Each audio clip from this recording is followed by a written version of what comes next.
ഭൂമി കുംഭകോണ കേസിൽ രാജീവ് ചന്ദ്രശേഖരനെ സംരക്ഷിക്കാൻ തയ്യാറാകാതെ ബി.ജെ.പിയുടെ മുതിർന്ന നേതാക്കൾ.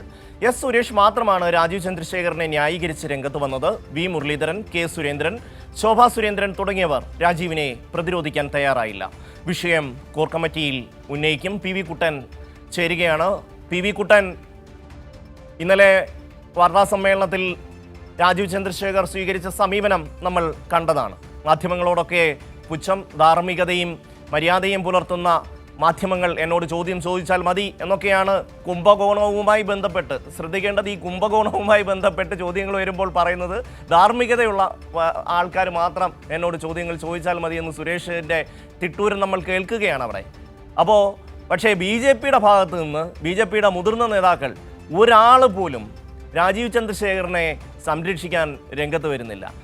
താരതമ്യേന ഏറ്റവും ജൂനിയർ എന്ന് പറയാവുന്ന സുരേഷാണ് ഇപ്പോൾ കാര്യങ്ങളൊക്കെ നിയന്ത്രിക്കുന്നത്. ബി.ജെ.പിയുടെ മുതിർന്ന നേതാക്കളുടെ പട്ടികയിൽ നിന്ന് ഒരാൾ പോലും രാജീവ് ചന്ദ്രശേഖരനെ ഒന്ന് പ്രതിരോധിക്കാൻ പോലും രംഗത്ത് വരുന്നില്ല.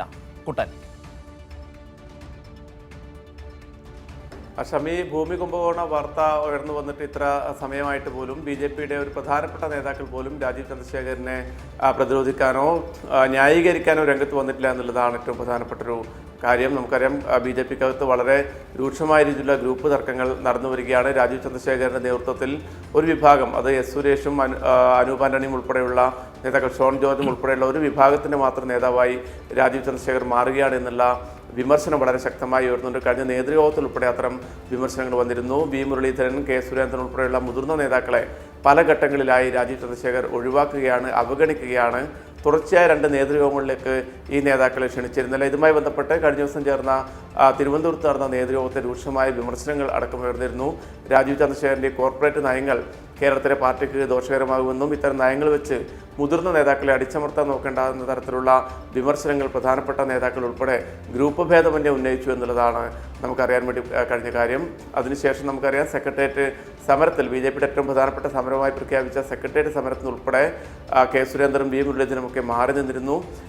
ഈ സമരത്തിൽ പങ്കെടുക്കില്ലെന്ന് നേരത്തെ തന്നെ നേതൃത്വത്തെ അറിയിച്ചിരുന്നു എന്നൊക്കെ കെ സുരേന്ദ്രൻ വിശദീകരിക്കുന്നുണ്ടെങ്കിലും കൃത്യമായ അതൃപ്തിയുടെ ഭാഗമായിട്ട് തന്നെയാണ് ഇത്തരം നിലപാടുകൾ എന്നുള്ള വിവരങ്ങൾ തന്നെയാണ് പുറത്തു വരുന്നത്. ആ ഒരു ഘട്ടത്തിലാണ് രാജീവ് ചന്ദ്രശേഖരനെ പ്രതിക്കൂട്ടിലാക്കുന്ന കോടിക്കണക്കിന് രൂപയുടെ ഭൂമി കുംഭകോണത്തിൻ്റെ വാർത്തകളും പുറത്തു വന്നത്. ഈ വിഷയം കൃത്യമായി കോർ കമ്മിറ്റിയിലടക്കം ഉന്നയിച്ച് പ്രശ്നമാക്കാനാണ് ഇപ്പോൾ ബി.ജെ.പിയിലെ രാജീവ് ചന്ദ്രശേഖർ വിരുദ്ധ പക്ഷം ഇപ്പോൾ തീരുമാനിച്ചിരിക്കുന്നത്. കേന്ദ്ര നേതൃത്വത്തിന് മുന്നിലും ഈ വിഷയങ്ങൾ എത്തിക്കും.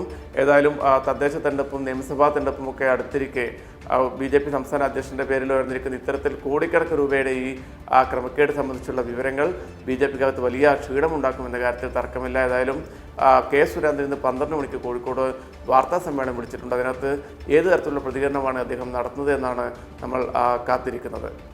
ഷമ്മി. കുട്ടൻ, ഇന്നലെ കെ സുരേന്ദ്രൻ്റെ ഒരു ഫേസ്ബുക്ക് പോസ്റ്റ് കണ്ടിരുന്നു. 6 വർഷത്തെ ഇടവേളയ്ക്ക് ശേഷം ഞാൻ ഏഷ്യാനെറ്റ് ചാനലിൽ ചർച്ചയിൽ പങ്കെടുക്കുന്നു എന്നൊക്കെ പറഞ്ഞുള്ള ഒരു ഫേസ്ബുക്ക് പോസ്റ്റ്. അതായത് രാജീവ് ചന്ദ്രശേഖർ ഈ നേതൃയോഗത്തിലൊന്നും വിളിച്ചില്ലെങ്കിലും തൻ്റെ ചാനലിൽ ചർച്ചയ്ക്ക് സുരേന്ദ്രനെ വിളിച്ചുകൊണ്ട് പോകാൻ തീരുമാനിച്ചിരിക്കുന്നു എന്നുള്ളതാണ്. എന്നിട്ടും കാര്യമായ ഒരു അനുകൂല സമീപനം മുരളീധരൻ്റെയോ സുരേന്ദ്രൻ്റെയോ ഭാഗത്തു നിന്നുണ്ടായതായി നമുക്ക് കാണാനും കഴിയുന്നില്ല. ഇന്നൊരു പക്ഷേ വാർത്താ സമ്മേളനത്തിൽ ഇനി എന്തെങ്കിലും പറഞ്ഞു പോയാൽ ആയി, അത്രയേ ഉള്ളൂ. പക്ഷേ ബി.ജെ.പിയിലെ വിഭാഗീയത അതിൻ്റെ ഏറ്റവും രൂക്ഷമായ തലത്തിൽ തന്നെയാണ്. അനുഭവ സമ്പത്തുള്ള നേതാക്കന്മാരാരും വേണ്ട, പണം കൊണ്ട് കാര്യങ്ങളൊക്കെ നിയന്ത്രിക്കാൻ കഴിയും എന്നൊരു പുതിയ ഇക്വേഷൻ രാജീവ് ചന്ദ്രശേഖർ ബി.ജെ.പിക്ക് പകർന്നു നൽകുകയാണ്. അതിൻ്റെ ഭാഗമായിട്ടാണ് ഈ ഷോൺ ജോർജും ഈ പറഞ്ഞ അനൂപും ഒക്കെ തന്നെ ബി.ജെ.പിയുടെ സുപ്രധാന തീരുമാനങ്ങൾ എടുക്കുന്ന അവസ്ഥയിലേക്ക് വരുന്നത്. ജനകീയമായി എന്തെങ്കിലും ബന്ധമുള്ള ബി.ജെ.പിയുടെ അടിത്തട്ടിൽ പ്രവർത്തിക്കുന്ന ആരെയെങ്കിലും പേരെടുത്തൊന്ന് വിളിക്കാൻ പറ്റുന്ന ഒരാൾ പോലും ബി.ജെ.പിയുടെ നേതൃനിരയിൽ ഇല്ല. അതിൽ വലിയ അസംതൃപ്തിയുണ്ട് ബി.ജെ.പി നേതാക്കൾക്ക് എന്നുള്ളത് നമുക്ക് ഓൾറെഡി ബോധ്യമായിട്ടുണ്ട്. അതിൻ്റെ ഒരു പ്രതിഫലനം കൂടിയായിരിക്കാം ഒരുപക്ഷേ രാജീവ് ചന്ദ്രശേഖറിനെതിരായിട്ടുള്ള ഈ ഒരു നിശബ്ദത. ഷമി, ഇതിനകത്തൊരു ഏറ്റവും പ്രധാനപ്പെട്ട കാര്യം എന്നുള്ളത്, രാജീവ് ചന്ദ്രശേഖർ പ്രസിഡന്റായി ചുമതലയേറ്റെടുത്തതിന് ശേഷം പാർട്ടി ബി.ജെ.പി ഏറ്റെടുത്ത പ്രവർത്തനങ്ങൾ, സമരങ്ങളൊന്നും വിജയിക്കുന്നില്ല എന്നുള്ളൊരു വലിയ പരാതി ഒരു വിഭാഗത്തിനുണ്ട്. അതിലൊരു പ്രധാനപ്പെട്ട ഉദാഹരണമായി ചൂണ്ടിക്കാട്ടുന്ന ഒരുപാട് പരിപാടികളുണ്ട്. ഗൃഹസമ്പർക്ക പരിപാടി, നേതാക്കൾ അതോടൊപ്പം തന്നെ പ്രവർത്തകരുമൊക്കെ താഴെത്തട്ടിൽ വീടുകൾ കയറി ജനങ്ങളെ കാണുന്നതിനുള്ളൊരു പദ്ധതി തയ്യാറാക്കിയിരുന്നു. പക്ഷെ അത് ഭൂരിഭാഗം പ്രദേശങ്ങളിലും ഇതുവരെയും നടന്നിട്ടില്ല എന്നുള്ളതാണ്. കാരണം ഈ BJP പ്രവർത്തകരുമായി ബന്ധമുള്ള നേതാക്കൾ ഈ പ്രവർത്തനങ്ങൾക്ക് ഇല്ല. പ്രധാനപ്പെട്ട നേതാക്കളൊക്കെ സൈഡ് ലൈൻ ചെയ്യുന്നു. വി മുരളീധരൻ, കെ സുരേന്ദ്രൻ, ശോഭാ സുരേന്ദ്രൻ എന്നിവരൊന്നും ഇത്തരം പരിപാടികൾ പങ്കെടുപ്പിക്കുന്നില്ല. അതോടൊപ്പം തന്നെ അനൂപ് ആന്റണിക്കും എസ് സുരേഷിനും പൂർണ്ണമായി ചുമതല നൽകിയും അവരുടെ ഈ മോർച്ച സംഘടനകൾ ഉൾപ്പെടെ ഈ പറയുന്ന ഈ ഗ്യാങ്ങിൻ്റെ കയ്യിലേക്ക് വരികയും ചെയ്യുന്ന ഒരു പശ്ചാത്തലത്തിൽ MT രമേശ് ഉൾപ്പെടെ കൃത്യമായി അതൃപ്തിയുണ്ട്. അതുകൊണ്ട് തന്നെ ഇത്തരത്തിലുള്ള പ്രധാനപ്പെട്ട നേതാക്കളൊക്കെ പ്രവർത്തനങ്ങളിൽ നിന്നും മാറി നിൽക്കുന്നത് കൊണ്ട് തന്നെ BJPയുടെ ഇത്തരം പ്രവർത്തനങ്ങൾ, താഴെത്തട്ടിലുള്ള പ്രവർത്തനങ്ങളൊന്നും കൃത്യമായി നടക്കാത്തൊരു സാഹചര്യമുണ്ട്. അതോടൊപ്പം തന്നെ വിവിധ കേന്ദ്രങ്ങളിലുണ്ടായ സമരങ്ങളിൽ പങ്കാളിത്തം കുറയുന്നു. അതോടൊപ്പം BJPയുടെ ഫണ്ട് പിരിവ് നടന്നൊരു ഘട്ടം കൂടിയായിരുന്നു. അതിനകത്ത് ടാർഗറ്റിൻ്റെ 4 അയലത്ത് പോലും എത്തുന്നതിന് വേണ്ടി ഇതുവരെ സാധിച്ചിട്ടില്ല എന്നുള്ള വിമർശനങ്ങൾ, ഇതൊക്കെ BJPയുടെ തന്നെ പ്രധാനപ്പെട്ട നേതാക്കൾ സ്വകാര്യ സംഭാഷണങ്ങളിൽ നമ്മളോട് ഷെയർ ചെയ്യുന്ന കാര്യങ്ങളാണ്.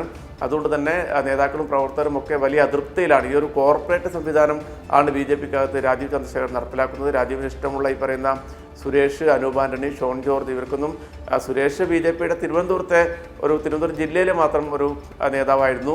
മറ്റ് 2 പേർ BJPക്കകത്ത് പുതുമുഖങ്ങളാണ്.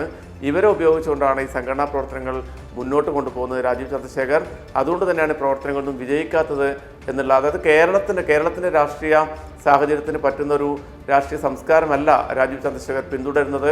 അത് BJPക്ക് വലിയ തിരിച്ചടിയാകും എന്ന് തന്നെയാണ് ഈ നേതാക്കളുടെയൊക്കെ വിലയിരുത്തലും. അതുകൊണ്ടാണ് രാജീവ് ചന്ദ്രശേഖർ ഇത്തരം ഒരു പ്രതിസന്ധി വന്നപ്പോൾ പ്രധാനപ്പെട്ട നേതാക്കൾ ആരും സംരക്ഷിക്കാനോ പ്രതിരോധിക്കാനോ രംഗത്ത് വരാത്തതും. ഷമ്മി.